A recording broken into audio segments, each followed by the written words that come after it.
kami dari kelompok 3 akan mempresentasikan hasil podcast kami dalam memenuhi tugas bahasa Indonesia.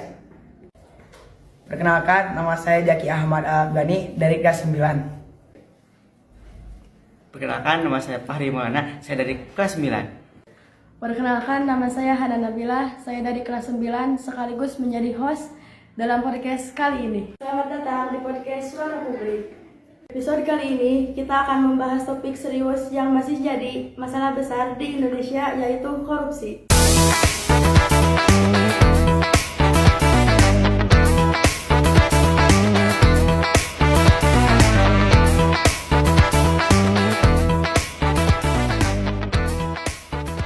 Menurut Anda, apa sih pengertian korupsi itu? Menurut kami, korupsi itu adalah penyalahgunaan kekuasaan atau jabatan untuk keuntungan pribadi atau kelompok dengan cara mengerugikan orang lain atau negara. Oh, lantas apa gagasan Anda yang menjadikan kalian memiliki opini korupsi itu dianggap sangat berbahaya? Karena korupsi menghambat pembangunan dan memperlebar jurang ketidakadilan. Uang yang seharusnya untuk pendidikan, kesehatan, malah masuk ke kantong pribadi. Maka, dengan berbagai macam problematika tersebut, dewan-dewan kementerian ataupun para hakim jaksa yang memiliki perilaku korupsi disebutlah sebagai para tikus berdasi.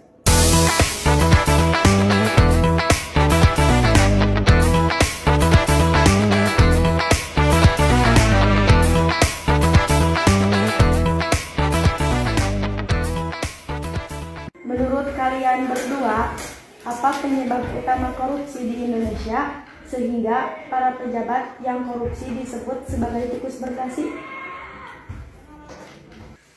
Penyebab terjadinya korupsi di Indonesia disebabkan oleh beberapa faktor. Yang ke satu, lemahnya integritas yang ada di negara kita, yaitu NKRI, Negara Kesatuan Republik Indonesia. Itu yang pertama. Yang kedua, menjadi penyebab utama banyaknya koruptor atau para tikus berdasi, yaitu lemahnya pengawasan sistem keamanan negara, sehingga para pejabat atau para petinggi seakan-akan diberikan jalan untuk mendapatkan materi di luar nalar. Disertai dengan pendapatan pejabat ataupun para petinggi yang tidak sesuai dengan jasa yang telah mereka berikan kepada warga negara, sehingga mereka mempunyai pola pikir bagaimana ya caranya agar pendapatan kita dapat meningkat dengan menghalalkan berbagai cara.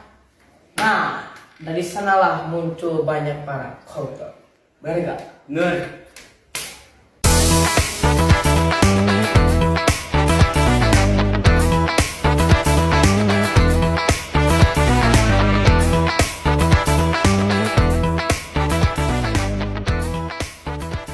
Lantas, bagaimana pendapat kalian cara mencegah korupsi dari sejak dini? Sejak dini. Pacar lu? Bukan, mantan. Oh, lu punya mantan? Dikir kayak dia? Syukuri aja daripada kamu jomblo. Udah, jauh. Oke. Nah, cara mencegah korupsi sejak dini, ya meskipun ini pernah menyebutkan saya, dapat dilakukan dengan beberapa aspek. Di antaranya, diadakan pendidikan karakter. Pendidikan karakter sangat penting, terutama menanamkan nilai kejujuran aspek sejak anak-anak. Selain itu, membiasakan transparansi, misalnya di sekolah, organisasi, yang akan melatih mental anti korupsi. Hah? Kamu? Mantannya Dini? Yang hitam itu?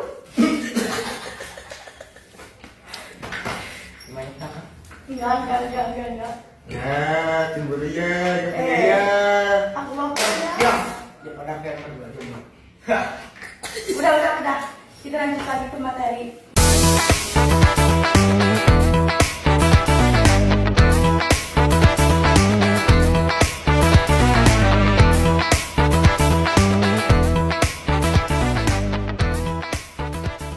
Lantas, apakah hukum di Indonesia sudah cukup tegas dalam menangani kasus korupsi? Itu pertanyaan apa ya? Tahu. Kalau Anda mengatakan hukum korupsi di Indonesia itu sudah aman, di berita saja kemarin seorang ojol dilindas sama barak Sampai dia mati dan tulang-tulangnya patah dan paru-parunya pecah. itu disebabkan apa? Karena gaji DPR 1 hari 3 juta. Kerja apa itu bro? 3 hari 3 juta. Bro, 1 hari 3 juta. Ojol saja sebulan gajinya itu mungkin 3 juta atau 4 juta, cok. Sebulan. Ini DPR 3 juta 1 hari. Yang kerjanya cuma tidur, gak ada kerjaan, gabut, 3 juta 1 hari. Iya. Nah, katanya DPR itu Dewan Perwakilan Rakyat. Tapi malah menyusahkan rakyat. Betul. Jadi, lantas apa kesimpulannya? Apakah hukum di Indonesia tentang hukum korupsi sudah cukup tegaskah atau belum? Kami menyimpulkan bahwasanya Hukum di Indonesia belum cukup tegas dikarenakan melihat kejadian kemarin-kemarin membuktikan bahwasanya Indonesia belum memiliki sistem keamanan yang belum ketat. Ojol di Barakuda, gaji DPR 1 hari 3 juta. Katanya DPR, mana sistem keamanannya? Yang harusnya Dewan Perwakilan Rakyat malah pemisah rakyat. bener bro, sangat bener bro. Bubarkan DPR. Bubarkan DPR. Bubarkan.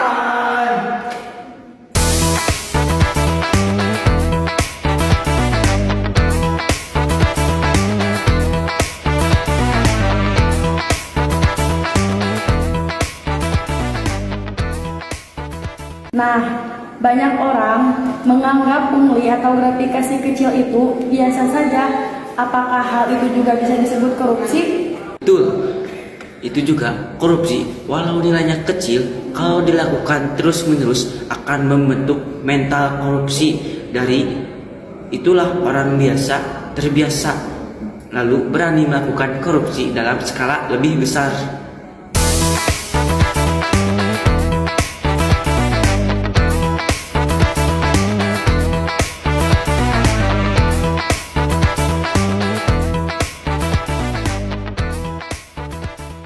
Bagaimana peran pendidikan khususnya untuk generasi muda dalam membangun karakter anti korupsi?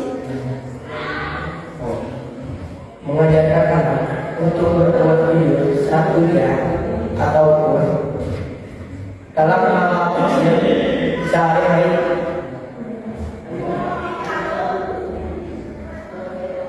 Kalau kita mengajarkan anak dalam sekolah, pasti kedepannya kita bisa menolak yang namanya korupsi. Lantas, saya mau bertanya kepada apa perbedaan hukum negara Islam dan hukum negara Indonesia? Apa ya? Kamu gak tahu? Jadi gini.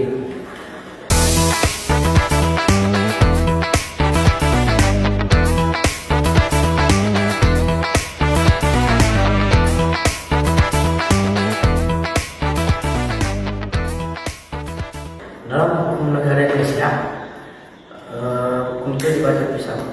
Pisau gak? Cowok tuh, wah, tajam ke bawah, pintu ke atas kan? Pintu, ya. Pintu kan? Tahu pintu? Tahu.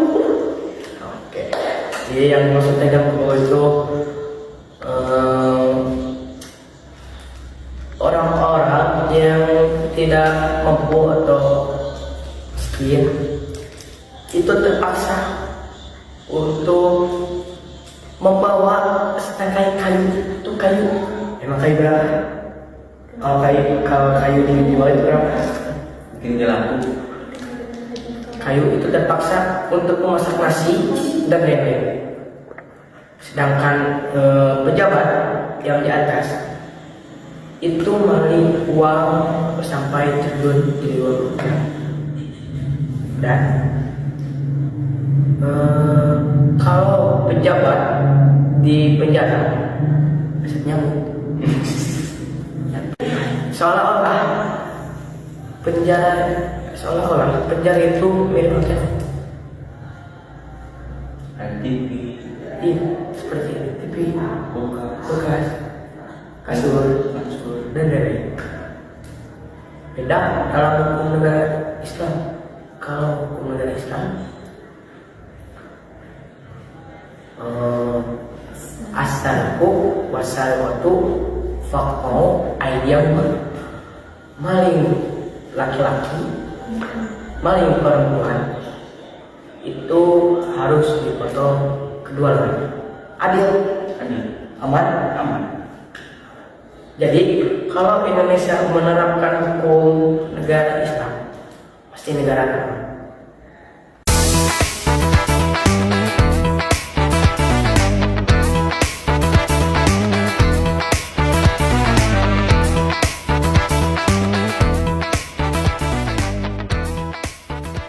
Jadi kita simpulkan Indonesia harus maju makin dalam sistem keamanan dan keadilan negara. Podcast kami pada kali ini dicukupkan sekian. Mohon maaf atas segala kesalahan dan kekurangannya. Bila mana terdapat kesalahan ataupun kejanggalan itu dari pihak kami. Kalau terdapat kebenaran itu datangnya dari Sang Ilahi Ruh.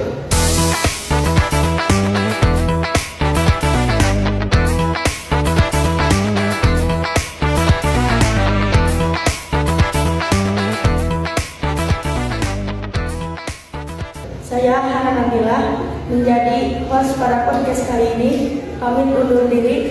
dan saya Fahri Maulana sebagai narasumber pada podcast kali ini. Kami undur diri. Dan saya Zaki Ahmad Afghani sebagai narasumber izin undur diri. Assalamualaikum warahmatullahi wabarakatuh.